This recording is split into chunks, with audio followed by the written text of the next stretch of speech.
They didn't realize I held the keys to the kingdom until they'd already locked me out. The notification wasn't a text, but an eviction notice from a group chat named Founders Circle.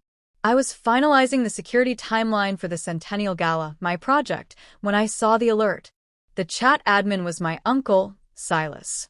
The only message was a link to a real estate listing for our family's ancestral hall, with a comment. New era. Non-essential roles concluded. S. Beneath it, a quick string of emojis from my cousins, a thumbs up, a checkmark, a waving hand. My vote wasn't requested. My role as the hall's acting curator, a title I'd earned and funded for a decade, was simply declared non-essential. For generations, my family had treated the historic hall as a backdrop for their prestige, while I did the invisible work. I secured the grants that repaired the roof. I navigated the landmark commissions, digitized the archives, and yes, personally funded the insurance float for events like the Centennial. I was the keeper. The one who remembered the combinations to the climate control vaults and the name of every major donor. My cousin Alara, Silas's daughter, planned the parties. I preserved the legacy that made those parties meaningful. My reliability was my value until they mistook it for servitude that I didn't respond to the chat. I called the head of security directly and recited the revocation codes, changing every digital lock and alarm code in the complex. Then I began my own dismantling. I canceled the caterer, the valet service, the rented crystal, and the nationally known keynote speaker whose fee I was bridging. I didn't forfeit deposits. I invoked clauses they didn't know I'd written in, citing breach of fiduciary trust, redirecting funds back to the hall's preservation account. The event planner, confused, said, "The client is the Sterling Family Trust." I replied, "I am the trust's executing officer. The event is terminated." My voice was calm. My soul was a silent siren. The silence was profound. For 3 days, no one called.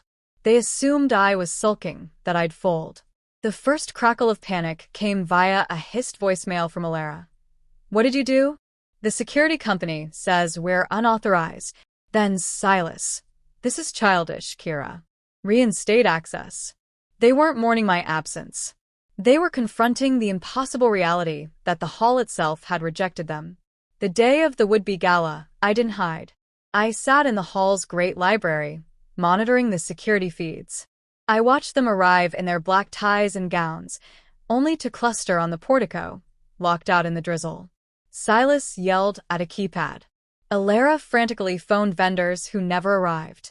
Their confusion was a masterpiece of my own quiet making. A cousin sent me a photo from the scene, a pathetic huddle under a single awning, a case of champagne sweating on the steps. I didn't reply. The fallout was a tapestry of threats and legal bluster. But they had forgotten the details, my details. The insurance was in my name. The collection's loan agreements required my curatorial sign-off. The hall was not just an asset, it was a legal entity, and I was its governor. Weeks later, believing they could force a negotiation, they targeted my leverage. Not a pet, but my life's other work. The community archival studio I ran downtown, where I stored fragile local histories. Silas, as my landlord, a fact I'd foolishly tolerated, had my assistant box up the entire studio, centuries of maps, diaries, film reels, and moved it to a damp storage unit, claiming lease violation. My assistant, weeping, called me. "Mr. Sterling said you'd understand. He said it was a relocation for safekeeping."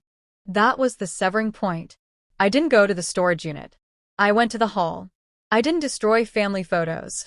I reclaimed property. I entered the private West Wing, the family sanctum.